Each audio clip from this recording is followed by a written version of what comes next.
Olá, pessoal. Meu nome é Nelson Merschlach, eu sou hoje coordenador do programa de hematologia, transplante de medula óssea e clínico de terapia celular. Sejam muito bem-vindos ao mergulho que faremos hoje no maior congresso de hematologia do mundo, o ESH 2025. O Einstein, mais uma vez, marcou presença de forma histórica, com participação científica robusta, estudos premiados, presença em sessões importantes e uma delegação cada vez mais integrada no cenário global da hematologia. E para conversar sobre tudo isso, eu recebo aqui 3 médicos que acompanharam de perto os painéis plenários e de discussão no Congresso, a doutora Andresa Alice Feitosa Ribeiro, que é coordenadora do Departamento de Transplante de Medula Óssea aqui da Einstein, a doutora Lucila Kerbauer, que é gerente da terapia celular e coordenadora do Departamento Clínico de Terapia Celular aqui do Hospital Gerita Albert Einstein, e o doutor Guilherme Perini, que é o coordenador do Departamento de Linfomas aqui da nossa instituição. Vamos falar dos destaques científicos, dos aprendizados mais relevantes, dos trabalhos do Einstein e, claro, do impacto institucional e clínico que essa participação traz para o Brasil. Então se prepare, porque hoje o papo está carregado de bom conteúdo e com muita análise relevante e atual. Queria começar pedindo a visão de cada um de vocês sobre o Congresso como um todo, qual foi o clima da ESH desse ano e algo que chamou a atenção no padrão das apresentações. Andresa, você quer começar? Olá Nelson, olá Lucila, Guilherme, e obrigada pela oportunidade de conversar com vocês. A ESH sempre é um evento que mexe com toda a comunidade de hematologia, né? Não só porque pela dimensão, né, do número de participantes, pela diversidade de vários locais, então tem representantes não só da América do Norte, mas também da Europa, e onde você agrega tanto a parte terapêutica, diagnóstica, e também estudos que a gente chama de fisiopatologia, entendimento das doenças, né? Então você pode escolher em cada região, em cada área que você vai se dedicar. Na minha área, assim, e a pegada da ESH que eu percebi foi uma ênfase maior na parte terapêutica. Então, muitos estudos clínicos que definem onde novas drogas, novas abordagens pode trazer de melhoria para a sobrevida dos pacientes. E isso agregado não só com muitas pesquisas clínicas, que muitas vezes são financiadas pela indústria farmacêutica, mas também de iniciativa de algumas grandes instituições que tem nos Estados Unidos. Mas uma coisa que me chamou a atenção é cada vez mais a tentativa de usar inteligência artificial, novos mecanismos de entendimento, de lidar com dados e fazer isso ficar, pela dimensão e quantidade de conhecimento, mais palatável, mais entendível para os médicos. A gente fica sobrecarregado de informações e o que eu senti é a tentativa de fazer isso mais facilmente entendível para quem está na linha de frente do paciente, né? Isso é uma coisa que me chamou muita atenção. Da minha área teve várias coisas interessantes, não é um congresso de transplante, mas sempre traz abordagens, e aí realmente a participação do grupo europeu, e também o que eu notei foi uma tentativa de melhorar a estratégia do transplante, principalmente no foco de condicionamento, né? Teve uma participação interessante que foi um trabalho do Einstein, que a gente pode falar um pouco mais tarde, mas essa é o overview que eu gostaria de dar da minha impressão. Agora a Lucila pode falar um pouquinho mais do que ela achou. Não, o ESH, então, antes de mais nada, né, obrigada a todos por terem me convidado, por estar aqui. Acho que o ESH é o maior congresso e sempre traz as tendências, né, do que a gente vai ter no futuro. E na área da terapia celular, eu divido em 3 grandes blocos, vamos dizer assim. Então, a gente teve um bloco que seria de novas opções terapêuticas, novos alvos, por exemplo. Então, teve uma sessão dirigida a alvos que não fossem CD19 ou BCMA, que hoje a gente sabe que são as células CAR-T que já são até aprovadas e aí disponíveis até aqui no Brasil comercialmente. Então, trouxe, por exemplo, o CAR anti-CD7. com um resultado muito interessante. Um deles, inclusive, ontem foi publicado na New England, que foi uma série, fase 1, com 7 pacientes, para pacientes com leucemia linfocítica T, que fez esse CAR anti-CD7, ele foi modificado de formas diferentes do CRISPR, porque, queira ou não, o linfócito T expressa o CD7. Então, você tem que tirar o CD7 expresso no linfócito, que é o CAR. E, para isso, eles usaram uma estratégia que chama Base Editing, que, inclusive, aqui no AIST, a gente está se fortalecendo como um grupo que faz essa estratégia. E o resultado clínico fase 1 foi muito interessante. Os pacientes tiveram um grau de toxicidade, mas foi maleável. E todos os pacientes tiveram resposta para uma doença, por exemplo, leucemia linfocítica T, que a gente sabe que é uma necessidade. Hoje a gente não tem alternativas terapêuticas. E nessa linha, tinha inclusive para a leucemia mieloide aguda. O CAR, né, também contra CD7, para a leucemia mieloide aguda.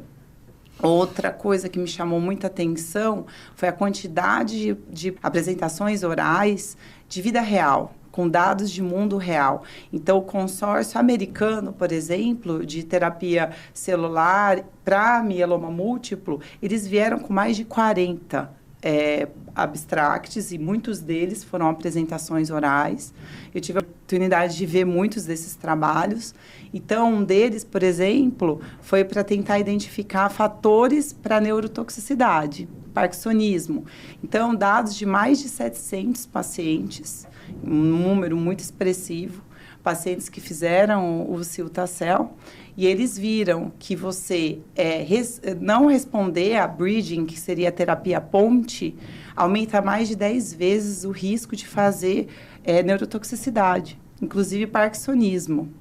E você ter expansão de células CAR-T atingindo o número de leucócitos, porque é muito difícil você falar do que aquelas células, de fato, é a célula CAR-T que está expandindo. Então, eles olharam o número absoluto de leucócito. E você fazer um pico do número absoluto de leucócito ultrapassando 3.000 também aumenta o risco de neurotoxicidade e outros eventos neurológicos. Então, isso é muito importante para a nossa prática clínica, porque a gente já usa essa terapia. Tem muitos pacientes, inclusive aqui na nossa instituição, que já receberam CAR para essa terapia, né, para a BCMA, usando esse produto. E é algo simples da gente tentar fazer uma terapia ponte, ver se responde. Se não, a gente pensar em estratégias para evitar neurotoxicidade. Se o paciente estiver fazendo uma leucocitose, aumento de leucócitos após a infusão, que é um dado muito simples da gente seguir, já pode entrar com corticoide e pensar em maneiras da gente evitar toxicidade. E no mesma sessão, eles trouxeram pacientes que fazem toxicidades hematológicas pós-uso de células CAR-T, o uso da infusão de células CD34. Então, para pacientes com mieloma múltiplo, muitos têm já a célula congelada, que usaram para transplante e ficaram ali algumas bolsas ainda congeladas. Então, e a gente vê muita toxicidade hematológica, os pacientes fazendo muita neutropenia, plaquetopenia grave pós-infusão de células CAR-T. E eles trouxeram uma experiência também de mundo real que a infusão de células CD34, de fato, melhorou muito rapidamente a reconstituição hematológica e trouxe resultado muito bom, que é algo que a gente também hoje, com certeza, pode empregar na nossa prática clínica. A gente já até chegou a fazer em um paciente aqui na nossa instituição, mas isso dá até mais força para a gente seguir com essa conduta. E eu acho que, para finalizar, o que tem de novo, eu acho que foi até a sessão do late breaking, né, que foi o CAR em vivo, que eu acho que é uma visão totalmente inovadora, que pode ser realmente o futuro. Acho que até por isso eles trouxeram os 4 primeiros pacientes. E para a gente entender melhor, você injetar no paciente o vírus, o vetor lentiviral, que dentro do paciente ele vai entrar nos linfócitos T, através do CD3, e lá vai fazer o linfócito T expressar o receptor quimérico de antígeno. Então, o paciente não precisa coletar célula, o paciente não precisa fazer ponte, o paciente não precisa fazer linfodepressão, então, assim, é uma droga, como se fosse uma droga mesmo. E aí a gente viu que esse CAR contra o BCMA para pacientes com mieloma múltiplo trouxe resposta. né? Todos os pacientes tiveram algum grau de resposta e as toxicidades foram manejáveis. Eu sei que tem pontos de vista regulatórios ainda para serem discutidos, ainda foram 4 pacientes de fase 1, ainda tem muito pela frente, mas pode ser o que a gente vai ver com a terapia com células CAR-T daqui a alguns anos. Então, é algo que eu acho que vale a pena. E não foi só nessa sessão, outras também abordaram o mesmo tema, e eu acho que foi o que mais chamou a atenção para mim, assim, para fechar o congresso, foi a sessão da terça-feira com essa apresentação desse trabalho. Guilherme, fala você um pouquinho. Eu falo que o ASH é a Disneylândia dos hematologistas, né? E coincidentemente esse ano foi em Orlando, né? Então, realmente foi um congresso muito bom. Eu acho que para mim tem vários destaques, né? Obviamente o destaque do Einstein, eu acho que a gente nunca teve uma participação tão robusta. Sim. Foram apresentações orais, apresentações de posters premiados. O próprio stand que a gente teve como um potencial de ser um ponto de encontro da delegação brasileira, não só a do Einstein. Acho que foi muito positivo. A participação brasileira, de uma maneira geral, vários autores em várias apresentações importantes, que eu também acho que isso é super importante, porque quanto mais a gente mostrar a nossa cara, mais estudos vão vir, mais a gente vai beneficiar os nossos pacientes. Da parte de linfoma, o que eu achei muito interessante nesse congresso, os linfomas a gente avançou muito nos últimos anos, mas existiam grupos que não estavam tão bem servidos desse benefício, né? E aí o que a gente viu, na verdade, foi vários estudos tentando incluir essa população. Então, o paciente frágil, o paciente que não é elegível à quimioterapia, e na plenária, que para mim foi o grande destaque do congresso, a população de descendência afrodescendente, né? Então, a gente sabe que os linfomas agressivos, os linfomas difusos, eles costumam vir mais cedo nos pacientes afrodescendentes, então, uma mediana de idade em torno de 45, 55 anos de idade, ao contrário dos seus 65 anos de idade. E esses pacientes tinham um prognóstico um pouco pior, eles tinham menores taxas de cura. Durante muito tempo, a gente acreditou que isso tinha a ver com fatores sociais, como é que fala? Estruturais, digamos assim. E isso não explica tudo. Por quê? Porque eles demonstraram um subtipo específico de linfoma que está enriquecido, né, nessa população afrodescendente. Que inclusive, fizeram um estudo muito elegante do ponto de vista de identificar a mutação, inicialmente na África, em Malawi, aplicar essa mutação na população americana, ver que a população americana tinha também essa mutação, estudar essa mutação do ponto de vista de mecanismo, porque como ela funcionava, entender como que isso repercute, inclusive, na imunidade do paciente. Então, esses pacientes têm uma exaustão imune maior e, inclusive, já desenhar terapias possíveis para o futuro. Então, muito provavelmente uma população que vai se beneficiar mais de um tipo de imunoterapia do que outro tipo de imunoterapia. Então, eu achei isso fantástico. Eu acho que isso, querendo ou não, vai beneficiar muitos pacientes, ainda mais na nossa realidade, né? O Brasil tem uma concentração bastante significativa de afrodescendentes. Então, eu achei muito legal, muito, muito legal. Para mim, foi o grande destaque do congresso. Foi exatamente esses estudos. E a outra população que eu acho que foi muito bem servida foi a população idosa / não elegível a terapias mais intensificadas. Então, a gente tem trabalhos de tratamentos livres de quimioterapia, por exemplo, para linfoma de células do manto, uma avaliação mais robusta de como tratar esses pacientes com linfomas agressivos, até mesmo em CAR-T, a gente teve um grande trabalho sobre avaliação geriátrica, inclusive sobre reabilitação desses pacientes para CAR-T. Então, eu achei que foi muito legal. Assim, eu acho que o mundo dos linfomas já tinha conseguido grandes avanços, mas ainda faltava alguns pontos que a gente precisava focar mais. Eu acho que esse congresso focou muito nessa população mais vulnerável, digamos assim. E para a LLC teve também, né? Inclusive estava na plenária, a LLC foi, eu acho que talvez o congresso que respondeu a pergunta que a gente está se fazendo há tanto tempo. Né? Então, a grande pergunta que a gente tinha eu tenho hoje várias possibilidades de fazer terapias finitas ou contínuas, e a gente nunca sabia qual que era melhor, né? A verdade é que a gente continua não sabendo, né? Por quê? Porque o controle de doença de todos foi igual. Mas isso mostra pra gente que, independente da estratégia que você vai utilizar para o seu paciente, seja terapia finita, seja terapia contínua, o controle da doença vai estar muito bom. Lógico, existem populações que talvez vão melhor com terapia finita. Então, os pacientes de baixo risco, pacientes com status mutacional mutado, sem deleção 17p, provavelmente eles vão se beneficiar disso, porque é ótimo para o paciente parar. Não só para o paciente, mas para o sistema de saúde, para os custos, tudo mais. É melhor que ele faça uma terapia finita. Mas, obviamente, a terapia finita no começo ela é mais pesada. Então, às vezes, aquele paciente que é um pouco mais frágil, se você colocar ele numa terapia contínua, que é mais tranquila para o paciente, você não vai estar prejudicando ele. E a mesma coisa para os pacientes de alto risco, né? Você fazer essa terapia contínua, você está controlando bem essa doença. Foi uma plenária, um estudo maravilhoso, mais uma vez o grupo alemão puxando essa decisão. Uma apresentação eu achei muito equilibrada, né? O grupo alemão, eles sempre puxam mais para a terapia finita, mas eu achei a apresentação extremamente equilibrada. E eu acho que isso, se não responde a pergunta, pelo menos nos dá tranquilidade. Exato. Independente do que a gente vai fazer, seu paciente vai estar bem e vai estar com a doença controlada. E essa história, ela casa muito com a questão da medicina personalizada, né? Exato. Na verdade, você tem que ter os dados, mas você vai tratar aquele paciente de acordo com a sua condição, Sim, né? com certeza. Genética, física, social e assim por diante. Eu pessoalmente, assim, para mim, a ESH sempre é um motivo importante, né? De estar presente, né? Eu faço muito no consultório, vocês sabem, sei lá, hematologia geral, né? Eu faço um pouquinho de cada coisa.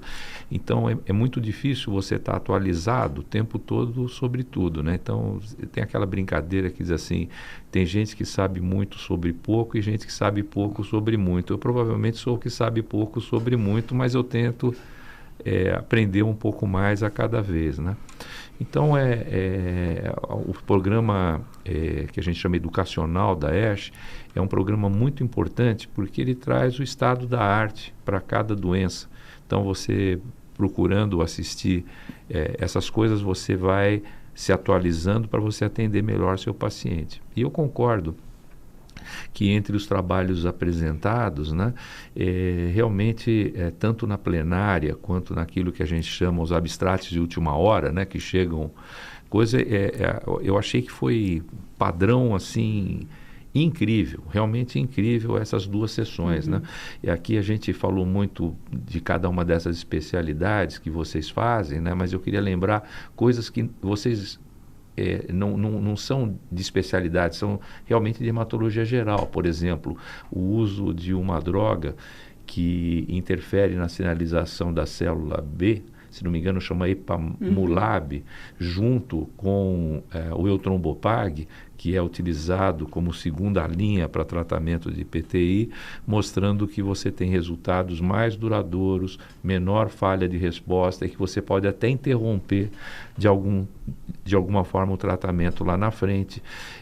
Achei muito interessante também leucemia mieloide aguda, o fato de que o tratamento que hoje a gente faz para idoso, né, que virou o estado da arte para idoso sem quimioterapia, com agente hipometilante e com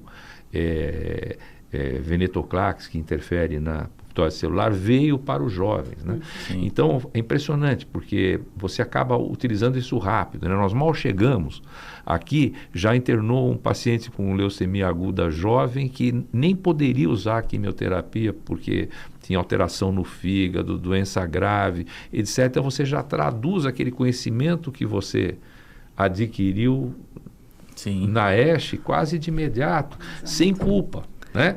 É que, na verdade, você já tem isso intuitivamente, né? E você confirma com dados. Eu acho isso muito interessante. Na verdade, eu vejo a ESH assim, não só pela quantidade de informação, mas ver como algumas pessoas abordam um problema. Como é que ele se faz a pergunta? Mas eu nunca pensei dessa maneira, nessa questão, né? Que eu acho que muitas vezes você tem um volume de informações, mas o que você vê lá são pessoas sabendo fazer as perguntas. No caso do transplante, uma coisa que a gente já faz aqui, e que eles trabalharam e formataram, que é como melhorar o condicionamento, né? Aqui no Einstein a gente tem algumas abordagens exclusivas de condicionamento, aquilo que você faz no paciente, no transplante, para destruir a medula óssea, e, portanto, a doença, mas abrir espaço para a nova célula-tronco. E eles fazem uma abordagem que nós fazemos aqui, mas de uma maneira diferente, que é usar, por exemplo, irradiação especificamente voltada para a medula. Então, assim, eu posso melhorar o que eu já faço, que eu parei um pouco, eu fiz o primeiro passo e algumas pessoas estão evoluindo naquilo. Eu acho isso muito interessante, né? Agora, o que o Nelson falou é verdade. Tudo isso que você falou da genética e etc., tem a ver com a personalização do tratamento, né? A gente tem essa coisa de... Por que algumas populações vão de um jeito ou vão de outro? A gente aceita aquilo meio passivamente. Agora você vê que outras pessoas estão perguntando e vão a fundo daquela questão, né? Então, isso não é simplesmente porque tem uma classe social diferente ou vivem de uma forma diferente. Talvez tenha um substrato naquilo, né? Talvez seja importante, como a trazer trabalhos clínicos no Brasil, é relevante que a gente tenha um substrato genético diferente. Indo nessa linha, isso indo assim por trás da cortina do ASH, né? Nós que mandamos abstracts, que submetemos abstracts, na hora que você submetia, eles pediam muito para você deixar ali registrado questões raciais, regionais, porque eles estavam com um olhar muito atento em relação a isso. Isso antes, quando você submetia o abstract. E depois, lá na hora, eu realmente fui percebendo a importância que cada vez mais a gente está tendo em relação a esse assunto.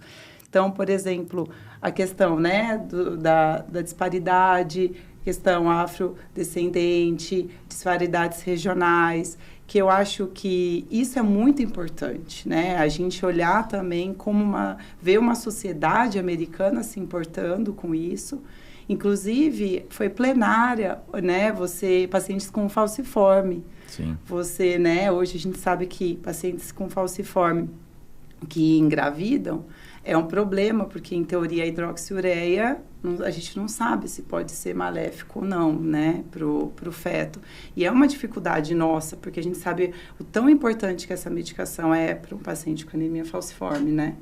E aí a gente vê esse trabalho tão bonito, em que eles mostraram que, de uma certa forma, pode ser seguro. O uso da você manter o uso da medicação e ser aplaudido, né, de pé, por toda a comunidade. Inclusive, quem foi lá falar primeiro sobre o trabalho foi a mesma pessoa que, alguns anos atrás, criticou muito arduamente, na mesma sessão, o fato de não trazer esse olhar de possíveis alterações relacionadas à raça, né, à etnia, né? Eu acho que é tão importante agora a gente ver isso sendo trazido para o ASH, que eu fiquei muito feliz. Eu só queria complementar para a gente fechar essa primeira parte da discussão, que eu também fiquei muito impressionado com essa apresentação da questão da anemia falciforme, do levantamento de quando, em que momento e por quanto tempo manter a hidroxiureia nesses pacientes, que foi um trabalho muito prático, né? Do dia a dia. Assim como eu achei um outro trabalho também do dia a dia genial, que foi o uso do ácido tranexâmico em cirurgias. Quer dizer, a gente já sabia que ele tinha uma certa influência em cirurgia cardíaca. Então, todo paciente com cirurgia cardíaca usava o ácido tranexâmico e diminuía o sangramento. E eles expandiram isso para o uso de cirurgias em geral. Então, você imagina que você pode diminuir o número de transfusões nos pacientes que fazem cirurgia. É uma coisa de uma prática enorme. Então, acho que a gente podia concluir essa primeira parte da discussão. E eu queria falar um pouquinho, né? E queria que a gente falasse um pouquinho de uma coisa que trouxe um orgulho muito grande, não só para nós que trabalhamos na hematologia, mas creio que para o Einstein de uma forma geral, até para os nossos pacientes, né, que foi a presença super forte do Einstein nesse ano na ASH, né? E eu queria que, se vocês pudessem comentar brevemente, na visão de vocês, quais foram os estudos do Einstein que mais se destacaram, na opinião de vocês, nesse evento. Para a gente não andar, sei lá, são 43 estudos, vai ser complicado a gente falar sobre todos eles. Então, vamos separar assim, cada um fala os 3 que mais... Que acharam que foram mais impactantes na AESH, né? Então, eu vou começar da Lucila aqui dessa vez. Fala quais foram os seus 3, Lucila. Não, acho que eu tenho que começar falando, né? O da Mariana, que queira ou não foi selecionado, inclusive, para ser uma mini apresentação oral, né? Então, acho que foi uma experiência muito válida. Eles selecionaram os melhores abstracts na América Latina com o tema de leucemias. E a Mariana foi o abstract que a Mariana estava à frente, na verdade, a gente fala que é porque ela era a primeira autora, mas foi o grupo de transplante aqui do Brasil, na verdade, né, da Sociedade Brasileira de Transplante, em que ela trouxe, por meio do registro do CIBMTR, as questões relacionadas a transplante para leucemia mieloide aguda. Então, os tipos de transplante, né? Você fazer um transplante haplidêntico, ou você fazer um transplante não aparentado, o desfecho, e a gente viu que ambas as possibilidades são plenamente factíveis e levou até muita discussão durante a apresentação dela, né? A gente viu pesquisadores renomados fazendo pergunta para ela sabendo responder, então foi uma experiência, assim, muito interessante. Eu até passo depois para a doutora Andresa e para o Guilherme complementarem, mas a gente viu 3 abstracts muito legais que os residentes, aqui da instituição, levaram, né? Então, tinha abstract de linfoma, depois você comenta, de linfoma folicular, tinha também na parte de leucemias, que eu acho que é o fato da gente ver residentes que estão acabando aí a residência. Vou deixar para vocês comentar também desses, mas eu acho que é importante. E eu fico feliz que o nosso estudo fase 1, com células CAR-T que a gente desenvolve aqui no Einstein, lógico que eu vou puxar um pouco sardinha agora para mim, né? Então, é o nosso estudo fase 1 com células CAR-T, financiado pelo PROAD, foi o primeiro estudo aprovado no Brasil, com essas células. Os pacientes vêm, a gente está trazendo o paciente do Brasil inteiro, então mais de 5 estados, assim, várias regiões do Brasil, os pacientes vindo aqui para o Einstein, sendo triados, fazendo toda a coleta, o tratamento. A gente apresentou os primeiros 11 pacientes que foram tratados, a gente conseguiu mostrar que as toxicidades que eles vêm apresentando são manejáveis. Nenhum paciente até agora morreu em razão de toxicidade diretamente relacionada à célula CAR-T. Esses resultados muito surpreendentes. Então, taxa de sobrevida global em um ano acima de 70%, assim como a sobrevida livre de progressão. E eu gostei porque foi um projeto, né? Era uma apresentação que não era oral, era um pôster, mas teve tanta gente legal que visitou o pôster, fez pergunta. Então, eu tenho que destacar que eu acho que foi uma contribuição legal nossa para esse congresso. Sim. Não, com certeza. Eu acho que foi super importante, né? Eu acho que o Einstein, querendo ou não, é uma liderança nesse desenvolvimento de células CAR-T. Bom, na parte de linfoma, óbvio, eu tenho que falar um pouco das apresentações orais que a gente teve, né?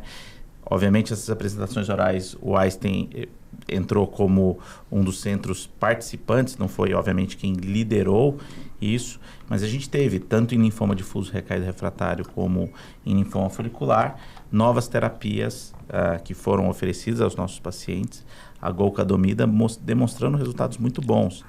Em uma população extremamente tratada, 30% pós-CAR-T, já quinta, sexta, sétima linha, tendo aí mais ou menos 70%, 80% de resposta. A golcadomida é uma terapia oral, ela é um análogo da lenalidomida, é uma classe que a gente chama hoje de modificadores do Celebron, e que vem caminhando agora para linhas mais recentes, né? Então, mais cedo, né? Então, a gente tem primeira linha, segunda linha, com a golcadomida. Por que isso para mim é importante? Porque mostra a nossa força também como centro recrutador, né? Então, o Einstein não é um hospital, o Einstein hoje é um sistema de saúde que engloba hospitais públicos, hospitais privados, uma rede de parceiros, de encaminhadores, e que a gente mostra a nossa força nisso aí. Então, eu fiquei muito feliz de poder participar disso. Eu acho que um outro estudo que a gente tem que falar, um estudo que a gente fez também esse desenvolvido pela gente, junto com a RO, mas também com vários parceiros importantes no Brasil, que é um dado de mundo real de linfoma difuso de grandes células B. Grande parte dos dados que a gente tem são gerados em Europa e Estados Unidos. Então, faltavam esses dados de uma maneira organizada, bem estruturada, para ver o desfecho desses pacientes no Brasil e se alguns fatores de risco, como, por exemplo, ser de células de ser um subtipo não centro-germinativo, era pior do que de ser centro-germinativo. E a gente acabou conseguindo demonstrar isso. É um estudo grande, são 600 pacientes. Participaram centros de São Paulo, como a C. Camargo, Unesp de Botucatu, Salvador, enfim, Belo Horizonte. É um estudo realmente nacional que o Einstein capitaneou. E, obviamente, não tem como não falar dos residentes que realmente foram excepcionais, digamos assim. E não só excepcionais no sentido de execução, mas muito me orgulha saber que muitas das perguntas, como a Andresa falou, eles que geraram. Exato. Então, eles que chegaram para mim e falam, por que a gente não olha isso e isso? Porque eu estou achando que isso tem a ver com isso. E eles executaram e apresentaram. Tanto é que a gente teve três posters que foram reconhecidos e foram premiados. Então, um estudo que eu achei super interessante foi feito pela nossa residente Paloma, que usou um parâmetro do PET para predizer aqueles pacientes com linfoma folicular que recaem mais cedo. Esse até me surpreendeu, porque eu estava no pôster para visitar. Muita gente parou para perguntar, para elogiar o trabalho que ela fez. Realmente, assim, é realmente de se orgulhar. Mas a gente teve também, o Sterlânio trouxe um estudo super interessante avaliando risco de trombose em Hodgkin e primário de mediastino, mostrando que não tem só a ver com o tamanho da massa.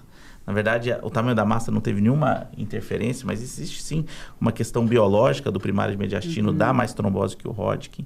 Enfim, eu acho que realmente acho que a gente demonstrou não só uma maturidade como hospital, como centro de pesquisa, mas também como centro formador de novos médicos, né?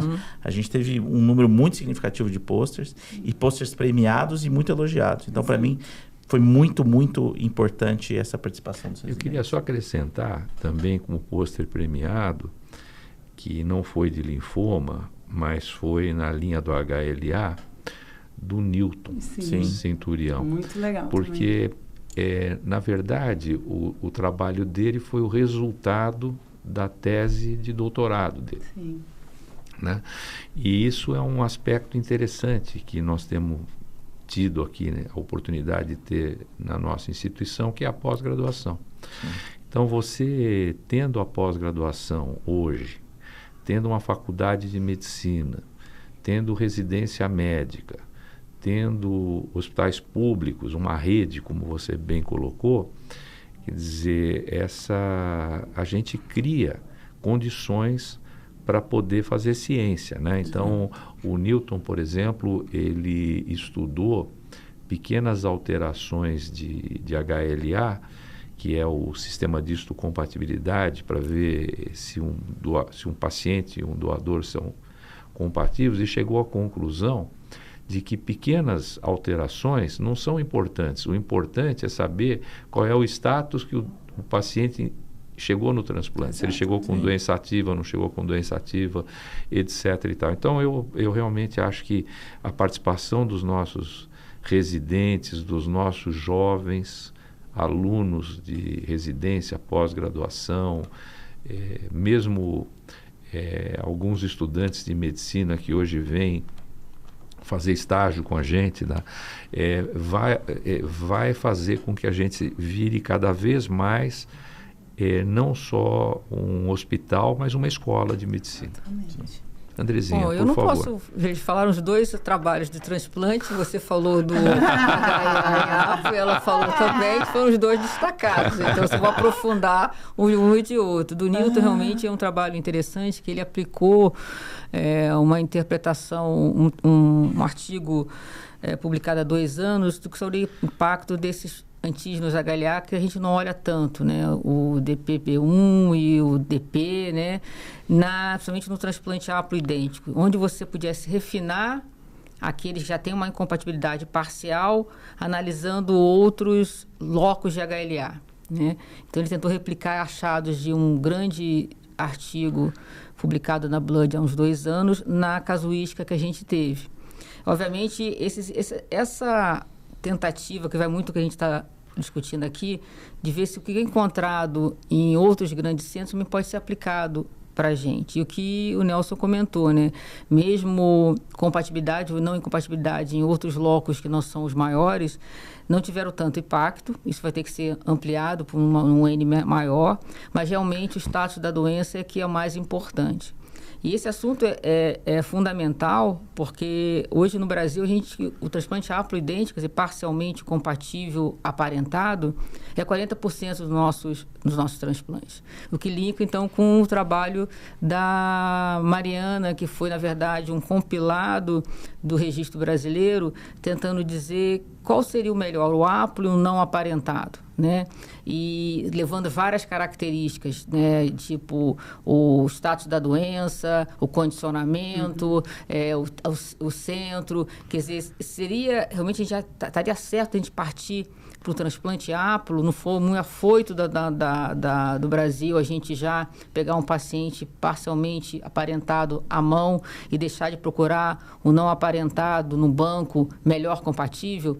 Então, na verdade, esse trabalho, que é um trabalho, como falou, do registro brasileiro, mostrou que realmente os resultados são semelhantes. Então, se você muitas vezes não tem como esperar achar um doador não aparentado, você busca aquele doador haplo que está à mão, ele tem um resultado semelhante e, portanto, perfeito. E aí também, se você puder, dentro dos haplos, tentar escolher o melhor, talvez você não precise escolher o melhor. É melhor você controlar a doença. Então, os 2 trabalhos estão muito relacionados. Que eles 2 pegaram as minhas informações, mas está tudo bem. Né? O mais interessante, assim, é um pouco o que o Nelson falou, né? O trabalho da Mariana foi levado numa plenária de latino-americano, que também é uma coisa que eu queria chamar a atenção nesse congresso.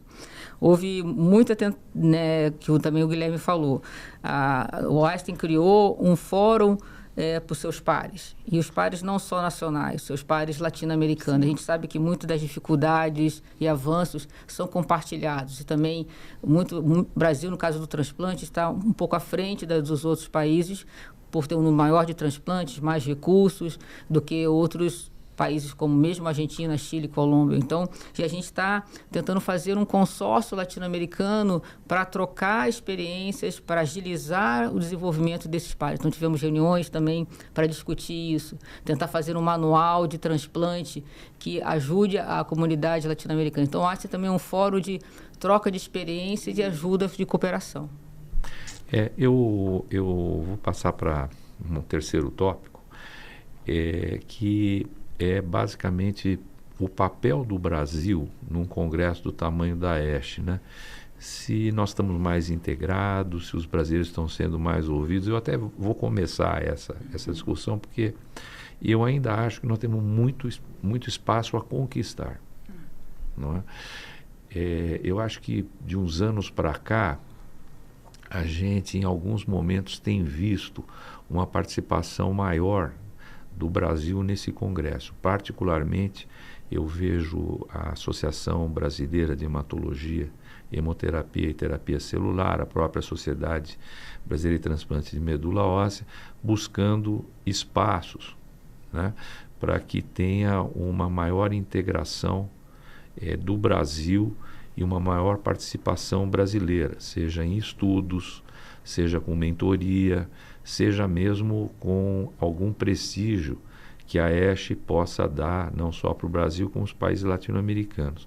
Mas eu ainda acho que isso ainda está muito incipiente. Por mais que a gente tenha conquistado nos últimos anos alguns ganhos pontuais, né? Eu me lembro, por exemplo, do trabalho do Eduardo Rego, que foi ajudado pela ASH no sentido de estudar leucemia pró-mielocítica aguda, e que trouxe para o Brasil uma mudança de patamar num estudo multicêntrico nessa área. Eu destaco aqui que na terapia celular, tanto o pessoal de Ribeirão, na época o Renato, e depois a Lucila, aqui pelo Einstein, receberam dinheiro da AESH, grant da AESH para desenvolver os seus trabalhos, mas eu ainda acho que tem muito espaço. Eu queria saber se a percepção de vocês também é essa, ou se vocês acham, e se vocês veem alguma forma da gente galgar melhores posições dentro de um congresso desse naipe, porque a AESH não é só um congresso americano, né? A AESH faz o papel de um congresso mais importante do mundo na área de hematologia. Talvez pudesse ampliar não só a AESH, mas a sociedade americana, que eu acredito que ambos, tanto a Lucila como o Guilherme, foram convidados a fazer uma parte educacional, não foi uma mentoria? Sim. Fala um pouquinho desse convite.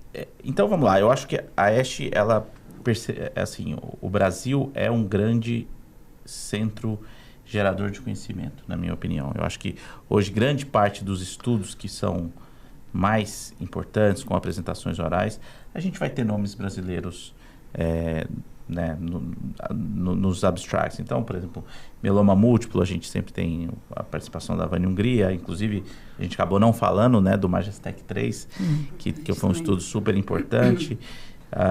Nós tivemos participação em estudos de LLC, linfoma folicular, linfoma difuso.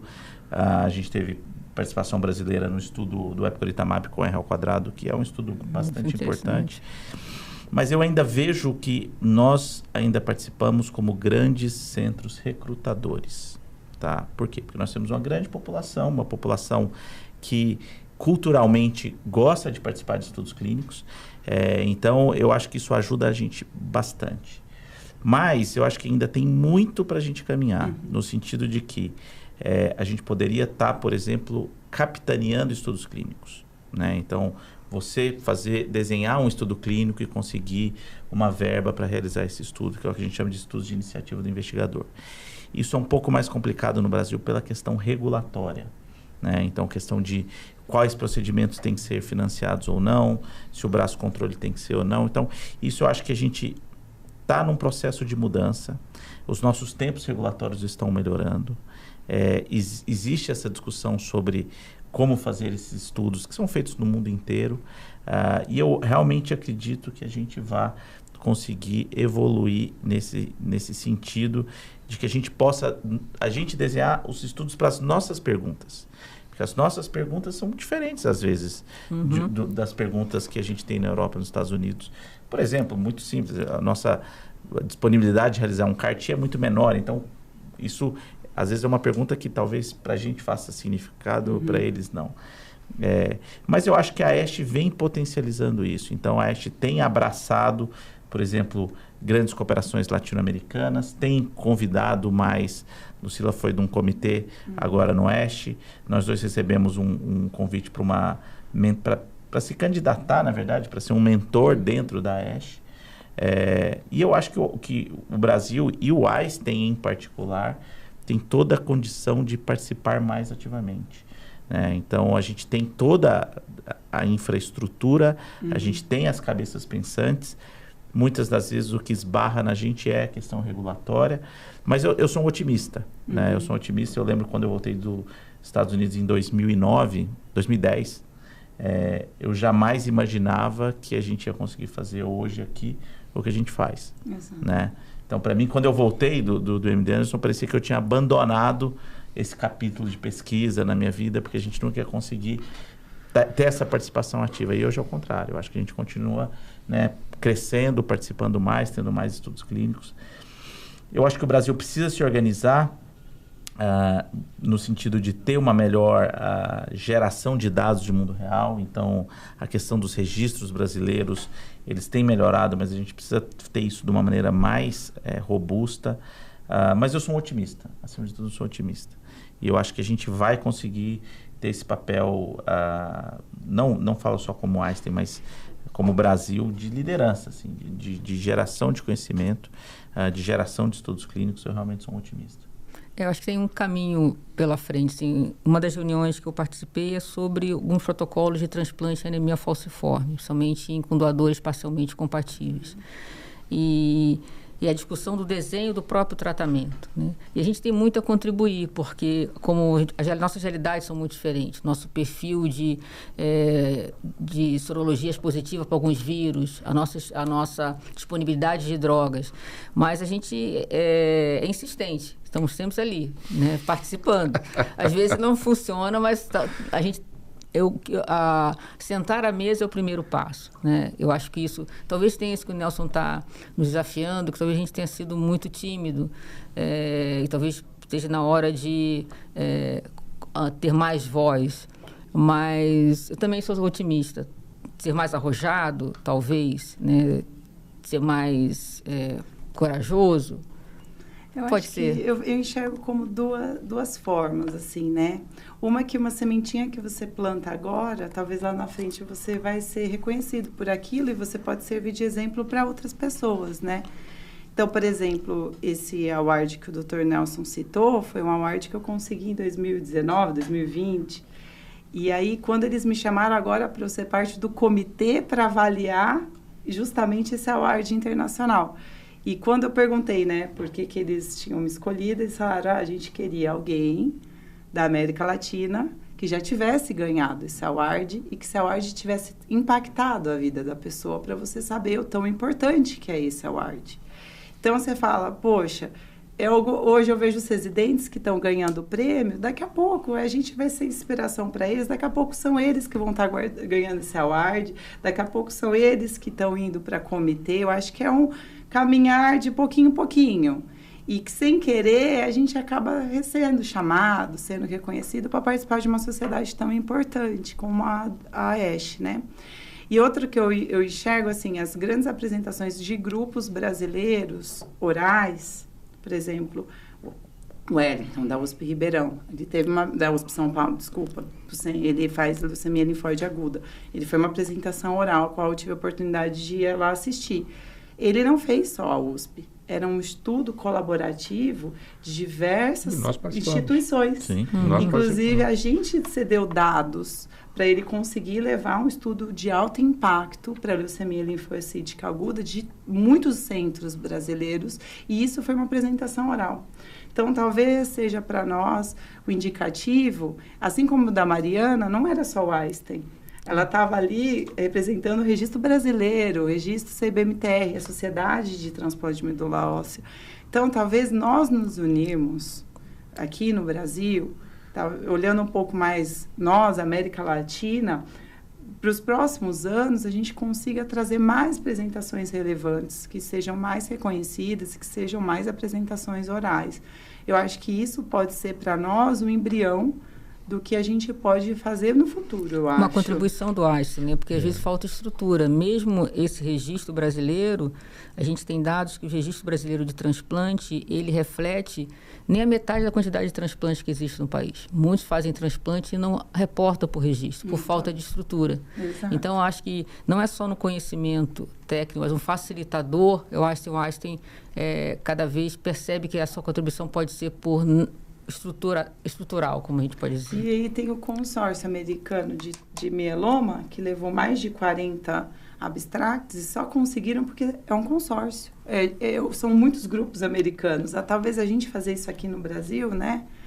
Talvez seja o futuro. Eu acho que esse papel da gente realmente utilizar a estrutura, por exemplo, nós temos uma organização de pesquisa acadêmica, nós temos um centro de pesquisa, nós temos uma universidade, nós temos uma série de coisas que a gente pode usar para ajudar outros serviços. Exato. Que não tenham e se juntar com outros que tenham. Exato. Como a Universidade de São Paulo, Escola Paulista de Medicina e outras universidades para tentar compor. Eu concordo que eu acho que a primeira coisa que eu acho que a gente tem que dizer aqui da nossa participação é que mesmo que ainda a gente não tenha tido uma participação absolutamente importante no mundo, né, nós colocamos a régua muito alta esse ano. 43 trabalhos, prêmios, apresentações orais, etc. e tal, a régua está aqui em cima. Então, eu acho que para a gente poder continuar, nós vamos ter que nos organizar também aqui dentro, fazer muito brainstorming para a gente poder aproveitar as cabeças pensantes, isso que o Guilherme falou dos jovens, trazerem novas ideias, é isso mesmo. Quer dizer, a mudança está na mão dos jovens, não está na mão dos mais velhos, né? O que nós mais velhos temos que fazer é facilitar para que os outros possam crescer, né? Então eu acho que esse é o caminho para o próximo ano. E para a gente finalizar, só com uma pergunta assim muito rápida, né? Para cada um, e se a gente puder ser bem breve, numa resposta bem curtinha, que é dentro do que a gente viu nesse congresso, né? Qual é o futuro da hematologia?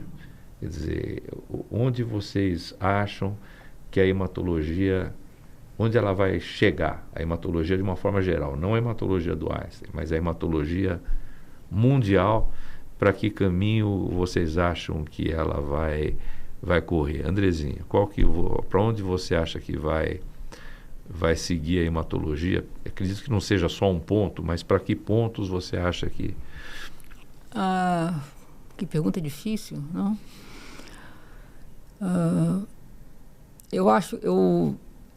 Por um lado, a quantidade de conhecimento, de informações é tamanha, mas eu ainda sinto uma falta de busca pelo início das coisas. Então, assim, como eu falei, me chamou a atenção muito a ênfase em tratamento, muito pouco em diagnóstico e muito menos em fisiopatologia. Então, agora vai minha crítica à AES. Eu acho que o futuro da hematologia pode ser mais impactante se voltar um pouco ao início das coisas. Então, eu acho que teria que ter uma onda de entender as doenças para poder desenvolver melhor novas drogas. Então, o futuro da hematologia, talvez, que eu acredite, vai ser mais rápido se voltar mais à fisiopatologia. Eu acredito nisso. Eu não sei onde a gente vai chegar, eu sei da onde a gente não vai, ou que a gente vai abandonar. Eu acho que o futuro da hematologia é chemo-free, é livre de quimioterapia. Para mim ficou muito claro isso. Já tem doenças que isso já é totalmente realidade, como leucemia linfocítica crônica, linfoma de células do manto.